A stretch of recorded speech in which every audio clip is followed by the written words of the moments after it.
오늘은 종려주일입니다. 종려주일이란 부활절 한 주 전에 주일이고 본격적인 고난주간이 시작되는 절기입니다. 예수님께서 예루살렘에 입성하실 때 군중들이 종려나무 가지를 흔들면서 환호를 했다라고 해서 붙여진 이름입니다.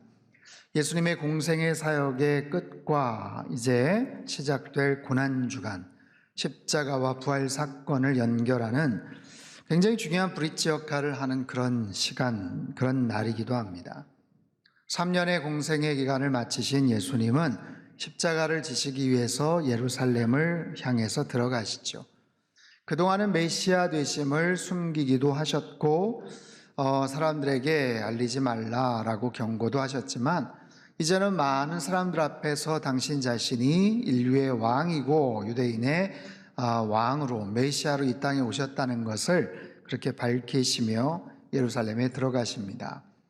우리는 지난주까지 히브리서 11장의 말씀으로 믿음의 전당 시리즈를 9번에 걸쳐서 말씀을 나누었습니다. 수많은 믿음의 증인들이 있고 또 믿음의 영웅들의 이야기를 펼치면서 히브리서의 이 저자는 이제 관심을 예수님에게 집중시킵니다.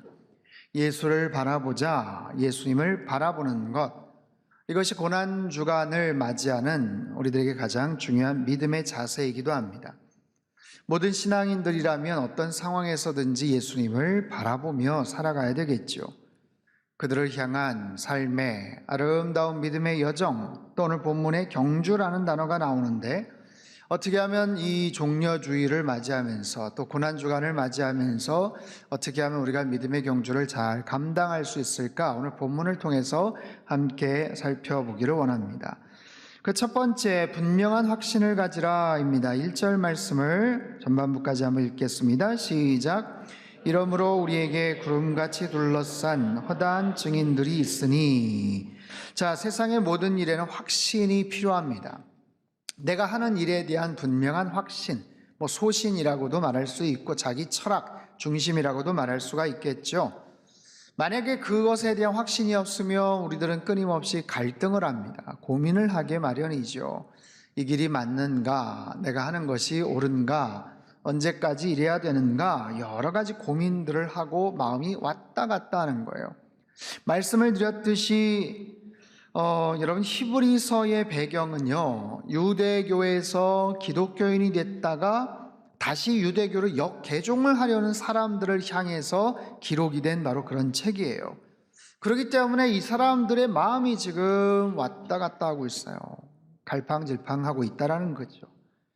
그들에게 말합니다. 우리에게 믿음의 증인들이 있다. 구름같이 둘러싼 허다한 증인들이 있다. 지금까지 히브리서 11장에 소개가 됐던 많은 믿음의 사람들, 그리고 차마 시간이 없어서 열거하지 못했지만 수많은 믿음의 증인들이 우리에게 있다라는 거예요. 세상의 모든 사람들은 늘 고민을 하죠. 자신의 진로에 대해서, 인생의 여정에 대해서. 우리 자녀들, 청년들, 젊은이들, 직장 다니는 모든 사람들 다 같은 고민을 하죠. 내가 이 길을 가는 것이 옳은가? 다른 직장으로 이직하는 것이 맞는가? 여기에서 언제까지 있어야 되는가? 일이 잘 풀리면 잘 풀리는 대로, 또 일이 막히면 막히는 대로 우리들은 끊임없이 그런 고민들을 하곤 합니다. 답이 없죠. 누군가 이 길이 옳다, 이 길이 맞다, 잘하고 있다, 야 누구를 보면 알지 않느냐, 여기 증인이 있다 라고 좀 말해주면 좋을 텐데 그렇지를 못하는 거죠. 하지만 성경은 말합니다. 여기에 증인이 있다. 여러분, 성경 말씀은 우리의 모든 고민의 정답, 해답을 우리에게 주는 줄로 믿습니다. 성경에 등장하는 수많은 증인들이, 그 믿음의 선진들이, 영웅들이, 그동안 훌륭하게 잘 살아왔던 믿음의 사람들이 바로 여기 있지 않느냐, 여기 증인들이 있지 않느냐라고 말하는 거예요. 미국의 훌륭한 전도자의 설교가인 해리 아이언사이드 박사가 어느 날 한 무신론자와 논쟁을 하게 되었어요. 그에게 이렇게 얘기합니다. 좋습니다. 이제부터 논쟁을 할 텐데 조건이 있습니다. 당신이 무신론을 아주 강력하게 주장을 하는데, 당신 주변에 그 무신론을 통해서 변화를 받은 증인들이 2명만 있다면 데리고 오십시오. 단 2명이면 됩니다. 나는 내가 믿는 기독교, 내가 믿는 신앙 안에서 예수 그리스도를 만나서 변화된 사람 100명을 내가 데리고 오겠습니다. 각각 증인들을 대동하고 우리 같이 한번 변론을 한번 해봅시다. 그 기세에 눌려서 슬그머니 도망가 버렸다. 그런 일화가 있어요. 여러분, 증인의 위력은 대단합니다. 요즘은 CCTV가 많아서 목격자, 증인 역할을 대신하고 있지만, 그럼에도 그 현장을 봤던 사람, 그 사람이 남긴 메시지, 그 사람이 남기는 말 한마디에는 엄청난 무게가 실려져 있죠. 법정에서 결정적인 판결을 앞에 두고 그 모든 상황을 목격했던 증인이 출두해서 이야기를 했을 때 판결이 완전히 뒤집어지지도 않습니까? 바로 그런 거예요. 그런데 본문에서 이 증인이라는 것은 그냥 현장 경험을 했다, 그냥 말을 좀 잘한다 정도가 아니고요. 이 증인이라는 단어는 순교자라는 단어와 어근이 같아요. 마르티스. 목숨을 걸고 신앙을 지켰던 사람, 믿음을 지켰던 사람, 그들을 가리켜서 증인이라고 얘기합니다. 수많은 증인들이, 구름같이 둘러싼 허다한 증인들이 있다라는 거예요. 그 앞서간 증인들이 경주를 응원한다, 확신케 한다, 잘하고 있다, 이 길이 맞으니 갈등하지 말라 얘기하는 거예요. 사랑하는 성도 여러분, 믿음의 여정 가운데서, 믿음의 경주 가운데서 여러분 분명한 확신을 가지고 나아가시기를 바랍니다. 이 코로나 상황에서도, 힘든 상황에서도 열심히 예배를 드렸고 하나님 앞에 마음을 드렸던 여러분, 주님 사랑하신다면 우리의 믿음 생활 계속해서 간직하시고 힘차게 그 길을 걸어가시면 돼요. 주님께서 우리를 응원해 주시고 격려해 주셔요. 믿음 안에서 이 아름다운 믿음의 귀한 경주들을 여러분 끝까지 완주하시기를 주님의 이름으로 축복합니다. 두 번째는요, 몸과 영혼을 가볍게 하라입니다. 자, 1절 후반부 같이 한번 읽겠습니다. 시작. 모든 무거운 것과 얽매이기 쉬운 죄를 벗어버리고 경주라는 이야기를 해요. 여러분, 경주를 잘 알면 운동하는 사람들을 지금 빗대어서 비유로 얘기하는 겁니다. 몸을 가볍게 하고 마음을 가볍게 해야 됩니다. 여러분, 운동선수들 한번 생각해 보십시오. 경기를 잘 하기 위해서는 몸에 거추장스러운 모든 부착물들을 다 떼고 시합 경기장 앞에 나오죠. 구기 종목의 선수들, 수영장에서, 수영장 탕 소리 나면 팍 물속으로 들어가는 그 선수들, 마라톤을 하는 그런 선수들, 오래전에 그 황용저 선수가 언제 92년인가요? 바르셀로나 그 이후에 협찬을 받았는데 신발 한 켤레가 1억 원이어서 화제가 된 적이 있어요. 신발 한 켤레가 1억 원이에요. 가장 가벼우면서도 가장 경기하기에 적합한 그런 신발들. 그런 거예요. 프로 선수들은 할 수 있는 한 몸을 가볍게 좋은 성적을 낼 수 있는 그런 몸, 그런 장비, 또 그런 복장, 경기에 임하는 거예요. 근데 선수가 몸이 지금 너무 무겁다, 시계를 찼다, 목걸이를 걸고 있다, 이건 말도 안 되는 얘기예요. 정신적인 부분도 마찬가지죠. 몸은 가벼운데 지금 마음이 가라앉아 있다. 영혼에 큰 짐을 지고 있다. 여러분, 모든 경기들은 멘탈 싸움입니다. 여기서 무너져 버리면 안 되는 거예요. 심리적으로 위축이 되고 자신감을 상실해 버리면 경기도 하기 전에 벌써 진 거죠. 온갖 근심, 걱정, 염려를 다 끌어안고 시합장에 나온다면 어떻게 이길 수가 있겠습니까? 오늘 본문 아주 정확한 핵심을 짚고 있어요. 모든 무거운 것을 벗어버려라. 경기를 뛸 수 있는 모든 무거운 것들, 무거운 것뿐만 아니라 불필요한 것들, 거추장스러운 것들, 얽매이기 쉬운 죄를 벗어버려라. 우리를 함정에 빠뜨릴 수 있는, 우리를 발목을 잡을 수 있는 그런 모든 죄악들, 그때는 잘 몰랐어요. 대수롭지 않게 생각했어요. 아니, 남들 다 뭐 하던데 별것 아니겠지. 스스로를 과신하거나 아니면 죄에 대해서 둔감해져서 대수롭지 않게 생각하는 것, 그것은 모든 장애물 중에 가장 치명적일 수 있어요.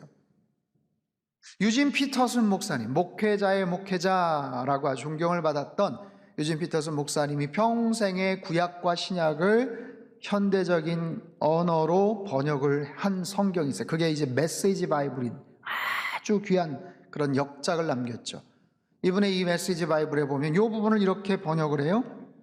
영적으로 군살이 붙어도 안 되고 몸에 기생하는 죄가 있어서도 안 됩니다 라는 거예요. 아주 실감나게 번역을 했죠. 영적인 군살, 몸에 기생하는 죄. 그럼 영적인 군살, 조금만 방심하면 막 살이 찌죠. 몸이 점점 더 무거워집니다. 몸에 기생하는 죄. 어젠가요? 어디 해외 토픽에 났던데 어떤 분 몸에서 뭐 18m짜리 무슨 회충 같은 게 나왔다고 깜짝 놀래가지고 어떻게 18m짜리가 나온지 모르겠어요. 여러분, 그런 게 있으면 상상만 해도 끔찍한데, 우리 몸에 기생하는 그런 죄가 있으면, 그럼 작정을 하고 없애지 않으면 우리의 몸을 결국에는 파괴시켜 버리죠. 여러분, 우리를 얽어매려는 그런 죄가 있습니까? 지금은 괜찮을지 모르지만 언젠가는 치명적으로 그 믿음의 경주에서 탈락시키거나 실격 처리가 될 수 있는 바로 그런 죄악들, 부적절한 짐이나 나의 몸과 영혼을 짓누르는 어떤 그런 뭔가가 있냐라는 거예요. 여러분, 이 모든 것을 잘 제거하시고 몸과 영혼을 가볍게 하시고, 그래서 이 믿음의 경주를 끝까지 잘 감당하시기를 주님의 이름으로 축복합니다. 세 번째는요, 예수님을 바라보라. 오늘 설교의 제목이기도 합니다. 오늘 2절 앞부분 같이 읽겠습니다. 시작. 믿음의 주요 또 온전하게 하시는 이인 예수를 바라보자. 원문의 의미는요, 믿음의 창시자이며 온전케 하시는 분, 그분을 바라보자 이거예요. 여러분, 경주를 잘 하기 위해서는 모델이 필요합니다. 모델. 우리 인생의 신앙인의 최고의 모델은 누구다? 예수 그리스도다. 그분을 바라보자. 현재 분사형이에요. 계속해서 바라보자. 계속해서 바라봅시다 라는 거예요. 결승전만을 보면서, 목적지만을 보면서 열심히 달려가듯이 예수님을 바라보며 나아가는 것. 어떻게 믿음의 경주에서 이길 수 있는가? 답은 아주 간단합니다. 예수님을 바라보는 것. 이건 아주 영적이면서도 실제적인 방법이 되는 거예요. 예수님을 바라보는 것, 예수님을 생각하는 것, 예수님을 늘 묵상하는 것. 여러분, 힘든 일을 겪고 있다면 예수님을 생각하십시오. 속상한 일을 당하고 있다면 예수님을 생각하십시오. 억울한 일을 당하고 있다면 예수님을 생각해 보십시오. 힘들고 어려운 고통 가운데 있다면 예수님을 한번 생각해 보십시오. 예수님만큼 억울한 사람이 어디 있었어요? 예수님만큼 힘든 고난과 고통 가운데 있었던 분이 어디 계셨어요? 그래서 그 예수님을 바라보는 거예요. 모든 시험과 부끄러움을 참고 십자가를 견디셨어요. 어떻게 우리가 믿음의 길을 걸어가야 되는지, 너희들이 참고 버텨야 될 것이 무엇인지를 알려주셔요. 만약에 우리가 예수님처럼 정직하다면, 예수님처럼 그렇게 의롭다면, 예수님처럼 진실하다면, 예수님처럼 하나님 앞에 100% 충성하셨다면, 예수님처럼 하나님 앞에 정말 온전하게 하나님의 뜻을 온전히 이루셨다면, 예수님처럼 때는 화를 내도 돼요. 예수님처럼 분노를 폭발해도 됩니다. 예수님도 그러셨어요. 성전에서 돈 바꾸는 사람들 상을 막 뒤엎으시면서 강도의 구렬로 만든다고 막 분노하셨어요. 바리새인들, 서기관들을 향해서 이 독사의 자식들 하면서 욕을 퍼부으셨어요. 여러분, 우리 안에는 분노가 있습니다. 분노가 있어요. 화가 있어요. 부당함에 대한, 공의롭지 못한 것에 대한 화가 있어요. 내가 당한 상처와 아픔들, 나를 힘들게 한 사람들에 대한 미움이 있어요. 복수심이 있어요. 그래서 내가 기준을 말하고, 정의에 대해서 말하고, 의롭지 못한 것에 대해서 말하고, 욕을 하고 분노하고 싶고, 당한 것에 대해서 표현하고 싶은 마음이 얼마든지 있습니다.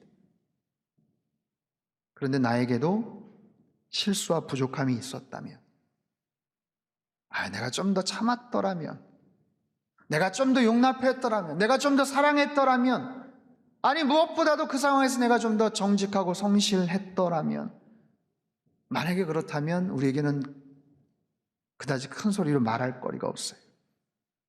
그냥 더 참아야 돼요. 인내하고 참고 기다리는 거. 근데 이게 힘들죠. 인간이니까 힘든 거예요. 우리 예수님이 아니니까 힘든 거예요. 나도 좀 부족한 건 있지만 그래도 비교를 해보면 아무개가 어떻게 그럴 수가 있어. 이런 마음들이 우리 안에 있어요. 그래서 힘든 거예요. 그래서 예수님을 바라보라는 거예요. 예수님을 생각하라는 거예요. 힘들지만, 어렵지만. 고만고만한 사람들끼리 그 부분 가지고 다툴 게 아니라 예수님을 바라보면 예수님만큼 억울하신 분이 어디 있겠으며, 예수님만큼 그 고통과 속상한 상황 가운데 놓여있던 분이 어디 있겠어요. 그래서 우리에게 모델이 필요합니다. 좋은 신앙의 모델. 예수님이 하신 것을 바라보며 예수님의 십자가를 바라보며 참고 견디는 것, 이것이 믿음의 경주를 잘 할 수 있는 그런 방법이에요. 또한 더 나아가서 예수님은 그 믿음의 경주에 놀라운 상급이 있다라고 가르쳐 주셔요. 우리 2절 마지막 부분 같이 한번 읽겠습니다. 큰 소리로 시작. 십자가를 참으사 부끄러움을 개의치 아니하시더니 하나님 보좌 우편에 앉으셨느니라. 아멘. 믿음의 경주 이후에 예수님은 하나님 보좌 우편에 앉으셨어요. 이것은 상급이죠. 하나님께서 주시는 놀라운 선물입니다. 여러분, 하나님 보좌 우편에 앉으셨다. 그런 자리가 있나 봐요. 하나님 보좌 우편. 여러분, 세상의 모든 자리에는 주인이 있어요. 빈자리라고 해도 금방 채워질 겁니다. 그곳에 적합한 사람을 찾기 위해 얼마나 노력을 합니까? 그 자리에 앉기 위해서 얼마나 애를 씁니까? 근데요, 예수님은 십자가를 짊어지면서 끝이 난 게 아니고 사흘 만에 다시 부활하셨죠. 사망 권세를 깨부수고 주님은 부활하셨습니다. 그 놀라운 능력. 근데 거기서 끝난 게 아니에요. 그 주님은 승천하셔서 하나님 보좌 우편에 앉으셨다. 완료 시제. 앉으신 후에 계속해서 거기에 앉아 계신다. 그런 의미예요. 여러분, 예수님은 공생애 몇 년? 3년. 아주 짧은 3년의 공생애를 사셨어요. 그럼에도 인생의 길, 믿음의 여정은 완벽했습니다. 흔들리지 않았어요. 여러분, 예수님이라고 무슨 시험이 없었습니까? 유혹이 없었습니까? 악한 사단이 유혹을 하고 넘어뜨리려고 하고 계속해서 옆에서 흔들었지만 묵묵하게 그 길을 걸어가셨어요. 십자가의 엄청난 시련을 다 감내하셨죠. 여러분, 십자가 생각해 보세요. 인간이 겪을 수 있는 모든 육체적인 고통, 인간이 겪을 수 있는 모든 정신적인, 영적인 모든 어려움이 다 담겨져 있어요. 십자가의 고통, 수치, 완전히 벌거벗겨지셔서 얼마나 부끄러워요. 수치, 사람들의 조롱, 침뱉음 당하고 모욕, 배신감. 그럼 제자들이 배신했잖아요. 억울함, 얼마나 억울해요. 예수님을 사형 선고를 시키려고 세상에 새벽에 자기들끼리 모여가지고 재판을 해버리죠. 얼마나 억울해, 속상해요. 거절감, 나의 아버지 어찌하여 나를 버리십니까? 거절감, 두려움, 죽음에 대한 두려움. 여러분, 인간이 겪을 수 있는 모든 심리적인, 정신적인, 육체적인 고통이 다 담겨져 있어요. 그런 모든 것들을 참고 견디시며 믿음의 경주를 완주하셨죠. 문득 그런 생각을 해봅니다. 어차피 십자가는 지시지만 왜 3년만 공생의 사역을 하셨을까? 기왕이면 한 10년, 아니 한 30년 사시다가 십자가 지셨으면 엄청난 일들을 하셨을 텐데, 어마어마한 정말 기적과 같은 일들을 막 남기셨을 텐데, 이런 생각을 살짝 해봤어요. 근데 가만히 보니까 3년으로도 충분하시더라고요. 그렇잖아요. 아쉬우세요? 3년은 좀 짧았지. 아쉬우세요? 아니에요. 3년으로도 충분한 거예요. 가장 완벽한, 가장 위대한 인생의 경주를 하셨던 거예요. 사랑하는 성도 여러분, 우리도 예수님처럼 지금 믿음의 경주를 하고 있습니다. 여러분은 그 길을 어떻게 가고 계십니까? 여러분에게 남아있는 인생의 경주의 그 구간은 얼마나 되십니까? 알고 계십니까? 어느 정도 남아있겠다 싶으세요? 그 결승점을 향해서 잘 가고 계십니까? 여러분, 우리들은요, 각각 다른 구간에서 경주를 한다는 것 아십니까? 같은 목표를 향해 가지만 구간이 달라요. 누구는요, 좀 더 길 수도 있고요. 누구는 좀 인간적으로 아쉽지만 좀 짧을 수도 있어요. 어떤 분은요, 좀 나름 평탄하게 갈 수도 있지만 어떤 분은 굉장히 가시밭길을 걸어갈 수도 있습니다. 하지만 각각 가는 거예요. 부부라고 해서 같이 가지 않습니다. 2인 삼각경기처럼 가는 거 아니에요. 각자의 길을 걸어가는 거예요. 다만 목적지는 같죠. 하지만 그 구간이 얼마나 기냐 짧으냐, 얼마나 편안하냐 험난하냐, 그게 중요하지 않아요. 여러분, 믿음의 경주에서 가장 중요한 게 뭔지 아세요? 끝까지 완주하는 거예요. 끝까지 완주하는 거예요. 마지막 결승점까지 들어가는 것. 우리의 목표는 기록을 단축하자는 게 아니에요. 단축할 기록도 없어요. 누구를 제치고 내가 1등을 하겠다, 그것도 아닙니다. 어차피 각각 다른 인생의 구간에서 가장 중요한 것은 완주하는 거예요. 도중 하차하지 않고, 탈락하지 않고, 중간에 스스로 포기하지 않고, 엉뚱한 길 걸어가지 않고. 근데 이 믿음의 경주를 하다 보면 그런 충동이 있거든요. 유혹이 있거든요. 그런 모든 것들을 참고 견디며 끝까지 가는 거예요. 그래서 완주하는 것이 어렵습니다. 마지막까지 자신의 그 트랙을 잘 밟고 걸어가는 것이 중요한 거예요. 오래전 1968년 멕시코 올림픽 마지막 마라톤 경기에서 1등이 테이블 딱 끊고 지나갔습니다. 후속 주자들이 다 들어와요. 다 들어와요. 시간이 2시간이 지나버렸어요. 경기 끝났습니다. 파장이죠. 다 끝났어요. 근데 2시간이 넘어서야 그제서야 쩔뚝거리며 들어오는, 마지막 주자로 들어오는 한 선수가 있었어요. 아프리카 탄자니아의 존 아쿠알 선수, 흑인 선수죠. 보니까 넘어졌던 것 같아요. 부상을 당해서 붕대를 감고 피가 흥건하게 보이고 쩔뚝거리면서 경기 다 마치고 정리하고 다 사람들 이제 가려고 해요. 스태프들, 방송 관계자 짐 싸고 있었어요. 근데 마지막으로 이렇게 들어오는 거예요. 한 기자가 다가가서 물어봅니다. 아니, 지금 시간이 2시간이나 지났는데 1등 들어온 지 지금 다 갔는데 보니까 다친 것 같은데, 아유, 중간에 그냥 그만두지 왜 그러셨냐고. 그러자 이 선수가 기자를 보면서 얘기해요. 저는 아프리카 탄자니아에서 왔습니다. 어려운 나라, 힘든 나라, 비싼 경비를 지불하면서 내 나라, 내 조국이 나를 보낸 것은 내가 경기에 출발하라고가 아니라 마지막까지 마치라고 보낸 겁니다. 내가 오늘 부상을 당해서 비록 경기 기록은 좋지 않지만, 몸도 성치 않지만 내 조국이 그렇게 원했기 때문에 마지막까지 완주하는 것. 그래서 이렇게 왔습니다. 사랑하는 성도 여러분, 끝까지 완주하시기를 바랍니다. 나의 길을 믿음의 확신을 가지고 모든 무거운 짐들, 얼거매기 쉬운 죄들을 다 벗어버리고 눈앞에 나의 모델이신 예수님을 바라보면서 여러분 쭉 가셔야 돼요. 한참 그렇게 가시다 보면 결승점 다다라서 소리가 들릴 겁니다. 무슨 소리예요? 와, 수많은 증인들이 거기서 응원을 하는 거예요. 앞서간 믿음의 증인들이 열심히 힘내라고, 여기까지 잘 왔다고, 조금만 더 참으라고, 조금만, 우리도 그 길 걸어왔다고 하면서 마지막에 응원할 거예요. 구름 같은 허다한 집. 그리고 그 앞에서 가운데선 예수님이 두 팔 벌리시고 우리를 맞이하실 겁니다. 힘내라, 사랑하는 아들아, 사랑하는 딸아,